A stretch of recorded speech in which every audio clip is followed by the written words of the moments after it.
I used to be a deadbeat boyfriend who thought pretty highly of himself.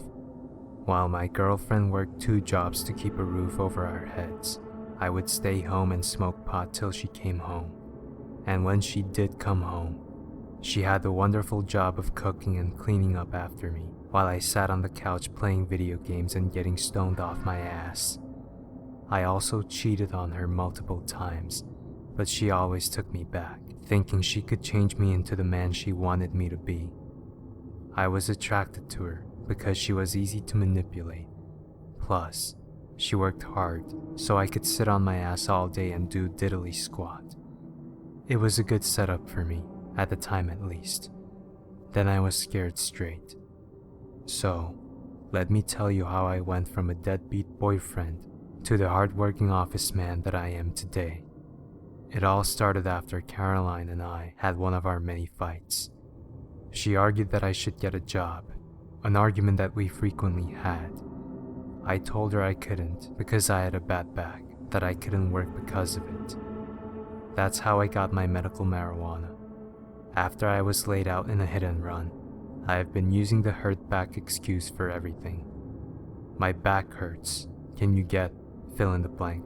For me, my back had healed a few months after my accident, but I milked it for a good 2 years. But that day, she wasn't having it. Our argument led to me taking my bowl filled with the good stuff outside to my truck. Now, when I say my truck, I actually mean my girlfriend's truck. She got to the truck after her brother passed away in an accident. He was a part of a hit and run.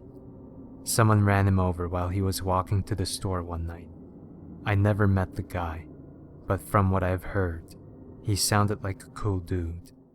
I was only in the relationship with Caroline for a couple months then, so I hadn't met any of her family members at the time. The truck was his baby, his most prized possession. She was determined to fix it up, which she did. I thought it was a waste of time and money, but it was important to her. So she fixed it up, and now it's my to-go-to place when I wanted to smoke, but the wife wouldn't let me. So, there I am, hopping into the truck and slamming the door next to me. I took a deep breath in and let a big breath out. I went into my pocket, grabbed my bowl, and placed it to my lips. I took my lighter, flicked it, and placed it over my bowl, burning the devil's lettuce inside. I inhaled deeply, filling my lungs with smoke, and released it, blowing smoke out of my mouth. I closed my eyes and sank into my seat. After a few more tokes, I found myself in complete nirvana. My eyes were red, and there was a huge smile on my face. The car was filled in smoke, and everything was going right. Then he appeared in the passenger seat. "Can I get in on this?" a man said, making me jump back a bit. "Who the fuck are you?" "The name's Hunter," the man said. I felt like I've heard that name somewhere before. "Bro, do I know you?" He leaned over and took my bowl and lighter from me. I was too high to retaliate and snatched it back. He took a deep toke and blew smoke into my face. "No, I don't think we've ever met, but I know you," he said in a choked up voice. He took another toke, then handed the bowl and lighter back to me. I took a good look at him. Even though he was sitting down, his pants sagged a bit, revealing white boxers, a fashion statement I thought died in the 2000s. His white wife beater was torn in places, and his arms were covered in tattoos. One tattoo said "Death to all suckers," with a reaper and scythe behind the lettering. "That's some good shit," he said as he scratched at a little patch of hair under his lower lip. "Hey, I got a question for you." "Yeah, I got some for you too. Like, why are you in my car? What do you think happens when we die?" he asked. I don't know," he said. "I know," pausing for a second. He then continued. "Once you die, your soul is examined, then torn into 1,000 pieces. You're judged on every act you ever did in your life. After that, you fall for what seems like an eternity, your body slowly morphing back into one. Then you hit the bottom hard. You don't get much time to understand what is happening. Then the real torture begins. You're impaled on a giant spike and burned with pokers from a sharp object for what also feels like an eternity. Once you go through this, you're allowed to come back to Earth. You become attached to a certain object that you cared for dearly. He stopped again, taking a deep breath. Man, what the fuck are you on? I said, scooting close to the door, not wanting to be too close to the man next to me. The man's flesh began peeling from his face. He slowly began to decay, flesh dangling off his face, and the tire tracks starting to form across his wife beater. One eye popped out as he looked at me. You know what object I've been connected to, Bryce? He said, his voice becoming more deep and staticky. I've been connected to the greatest thing I've ever owned. He scooted over the center panel and leaned towards me. That object is this, here, truck. I tried opening the door, but it wouldn't budge. You've planted your ass in my seats and forced my sister to take the bus, all because you needed to drive your dealer to buy some weed. You've been the biggest prick to my little sister, and it ends here. I want you to clean up your act, or I'm haunting your ass. You hear me? I looked at him with tears in my eyes. I said, "Do you hear me, Bryce?" I nodded feebly. Good. Now go get a job, you lazy piece of shit. The door opened, and I fumbled out of the truck and sprinted back inside. Demonic laughter behind me as I ran to my girlfriend and tried to explain that her brother is back from the grave and haunting me. She slapped me across the face, went to our room and slammed the door shut. After that day, I became a better person. I got a boring office job and regularly helped around the house. I even laid off the weed for a while.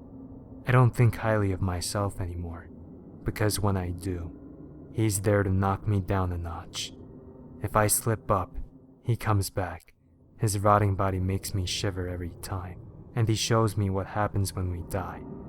I get a taste of it, and I can't handle it.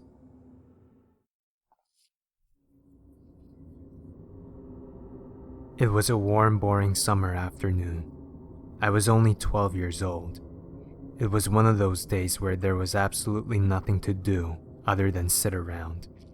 I needed something, anything to pass time with, so I picked myself up off of my bed and stepped out the door into the mild air. I strolled lazily down the street to my best friend's house.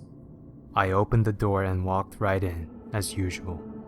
His mother stepped gracefully out of the kitchen, her long orange hair dangling behind her, and greeted me inside.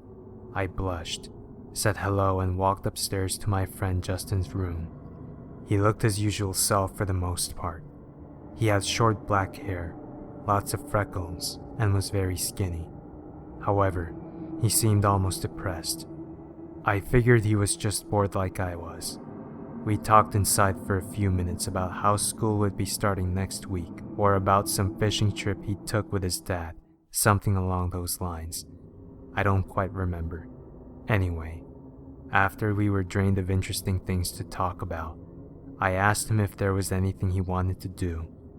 He stared at the floor for a few seconds, and then without raising his head, told me that there was a cool path in the woods he had found down the street behind the big blue water tower. I followed Justin downstairs swiftly in excitement for finally having something to do. We got to the door and opened it wide, speeding outside. As we got onto the rough, gravelly sidewalk, Justin started rambling on about some sort of creepy thing he had found in the woods. He was looking straight forward as he talked, but I wasn't really paying attention. I had my head turned away from him, looking towards his house where his mother was outside doing garden work. I was now completely ignoring him, with my eyes fixed upon his beautiful mother. He turned to me and stopped mid-sentence, now noticing what I was really focused on. He punched me hard in the arm.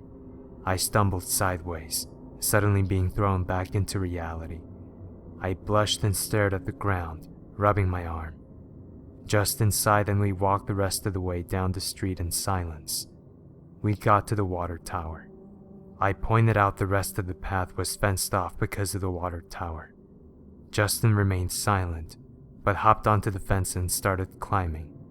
I began questioning whether we were allowed on the property, but he ignored my question. Reluctantly, I began climbing after him. We got past the fence, and he led me behind the tower and onto a dirt path surrounded completely by trees and bushes. He was starting to speed up as we went further into the woods. I tried keeping pace, but he was almost breaking into a sprint. I dove forward and grabbed his shoulder firmly, pulling him next to me.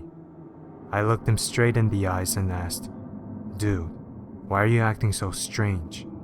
He stared at the ground again and gave me an explanation.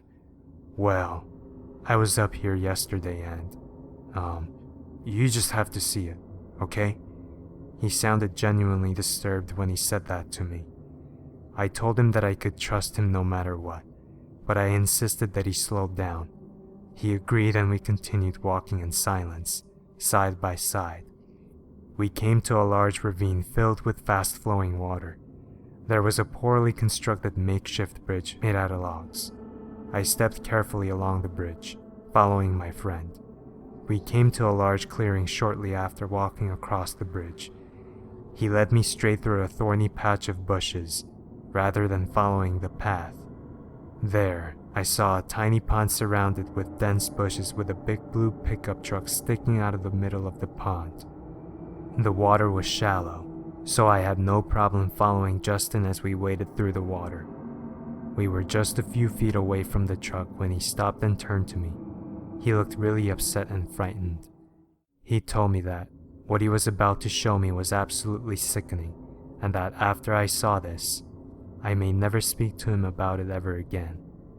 My curiosity was now overwhelming, and I insisted he show me whatever was in the truck. He stayed back, crying. I stepped slowly towards the truck and peered cautiously inside the driver's window. I saw the dead, bloodied bodies of Justin and his mother with their lifeless faces frozen in fear. I turned around and Justin was no longer behind me. I panicked and sweat started running all over my body. I could feel tears running down my face.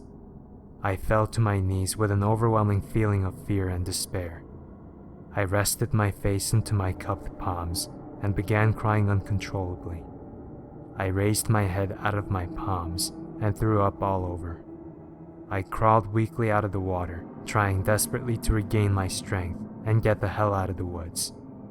I had just gotten out of the water and tried to stand, but collapsed halfway up. I felt my head smash against a small rock as I fell harshly onto the grassy forest floor. My vision blurred as I laid motionlessly on the ground. I coughed up blood all over the grass in front of me and blacked out forever.